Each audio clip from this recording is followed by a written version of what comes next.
Hey Somebody. So today we are going to do a get ready with me where I talk about the pros and cons of working in industry and giving you like a bit of background of where I'm coming from. So I graduated from Michigan State, go green, with a degree in physics. And when you study physics, people just assume that you're going to go to grad school and get your PhD. That's just what people do.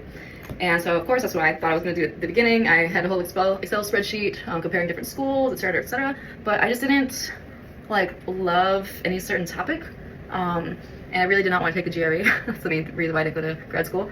But yeah, and I do not regret it at all, because I think you should definitely go to grad school if there is something that you are so passionate about, so curious about, like you just need to know everything there is to know about black holes or something. Definitely go to grad school. But if you're like me, like I was late to the game in terms of science. I didn't know what was out there. I didn't really know what I wanted to do. I was interested in everything. So a person like me should not go to grad school, because first of all, it's a huge commitment, and I think you just need to be really, really passionate about something or curious about something, or just know what you want to do. Like you should have a more defined path if you're going to go that route. But for me, I did not. So that is my 2 cents there, if you're on the fence about either. So I went to kind of industry. My mentor, who keeps on asking when I'm going to get my PhD, because he's, in that first camp of, if you study physics, you get your PhD. So he's like, why are you wasting your life, Molly? What are you doing? But anyways, he helped me get my first job at the University of Arizona. So shout out to Paul, he's amazing. And it was so much fun. I told him, because he was asking me like, okay, I have a lot of contacts, Molly, I know a lot of people. What do you want to do out of college? I can help you do that. And so that's awesome. Really, really important to have a good and well-connected mentor. Very, very, very important. Because unfortunately it is about who you know. But I told him I wanted to work in a lab and do something cool for NASA and live where there's palm trees and no snow. Because I grew up in Michigan. I was so tired of seeing snow. I remember distinctly, I had to walk in like 3 feet of snow home from my astronomy final. And it was so cold that my phone died because it was so cold. And I was like, you know what? I'm sick of this. I don't want to do this ever again.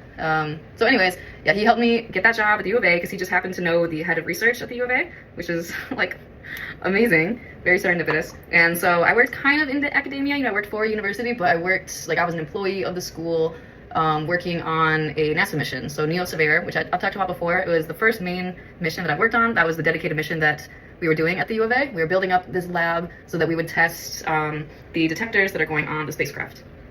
So that is what we were doing. It was super cool. It was crazy because we were like there's only like 3 employees there. We're all fresh out of college. We had no idea what we were doing.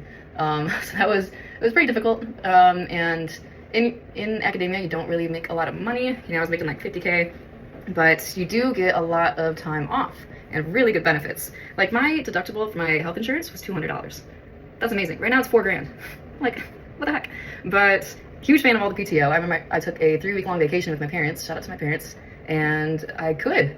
No way could I ever do that right now. My parents are going on a South American cruise in a few months, and I can't go because I have to work, because I don't have that much PTO. I get 10 days. So there's pros and cons there. I also doubled my salary since working at this job that I currently work at, which I'll get to in a second. But those are some pros and cons right off the bat. So it was really cool working out of school. I mean, you get to be, in that academic environment. There's different talks going on all the time. It just felt really like, I don't know, more studious. Like right now it's very corporate where I work, obviously, because I work in the company.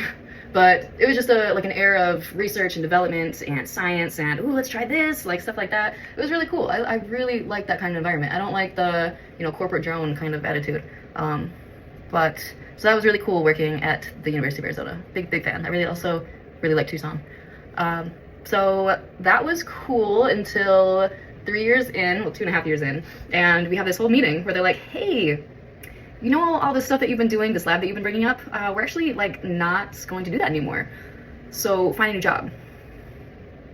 So we're all freaking out. We're like, what do you mean? I thought we were gonna have all these different missions coming through, like job security for a long time. It's gonna be great. And then they're like, oh, actually, yeah, we're not doing that. We don't have the time nor budget, because when you're working on NASA missions, I guess sometimes that just happens. And so that was kind of shocking. But thankfully, I've always wanted to live in California, and we had 2 options. So we could go follow the spacecraft, go to Space Dynamics Lab in Utah, work there, or you could go to a subcontractor where they're going to do the testing that we were going to do at the U of A. They were doing the testing at Teledyne in California, and so those are the 2 options. And I was like, okay, no brainer. I'm obviously gonna go to California. Why would I move to Utah? I'm not doing that. No shade to Utah, but I need palm trees, ocean, and like cities and stuff like that. So one of my coworkers went there. Well, my other coworker went there, and I went to Teledyne, which was like the best decision ever. Oh my gosh, doubled my salary. I'm doing really cool stuff. Like I got to continue working on US Surveyor. I was like, oh, this is my baby. So that was really, really cool.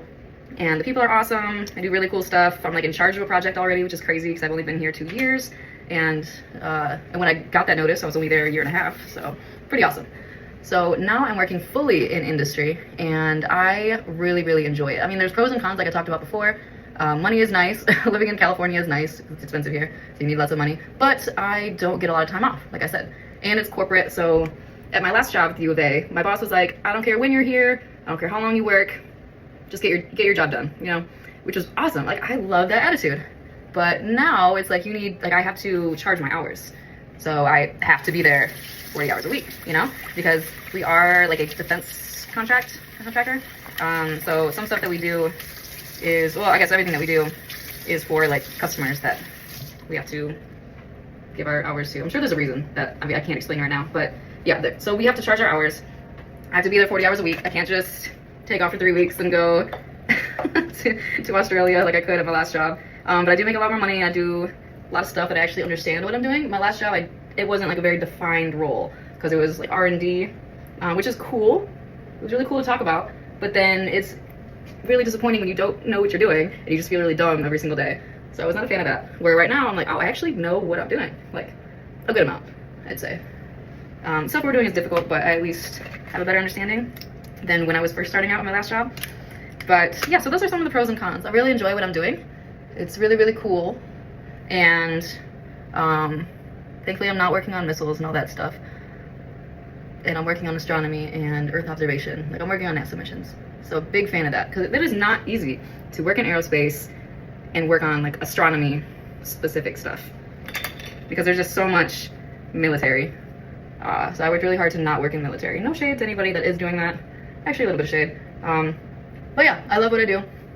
That's like pros and cons. I might want to get my PhD someday. The day is not today. It'd be really hard to go back to making no money once you start making money. But we'll see. Never say never. But that is just my 2 cents of working in industry versus working in academia, I would say. Because I didn't really work in academia. Well, I guess I worked in academia, but I wasn't like a grad student, which is kind of what I'm equating that to. So yeah, I'm not fully done getting ready, but it's already 10 minutes and I'm getting winded talking while I'm doing this because I'm not used to filming myself getting ready. But thank you guys for listening, and I hope this gave you some kind of intro to working in industry versus working in academia. I mean, I obviously have very limited experience. I've only been working for 5 years because I graduated 5 years ago. So this is just my experience. So take it with a grain of salt, but hopefully it's at least some kind of helpful. But all right, you guys have a great Saturday and have a good one. Bye.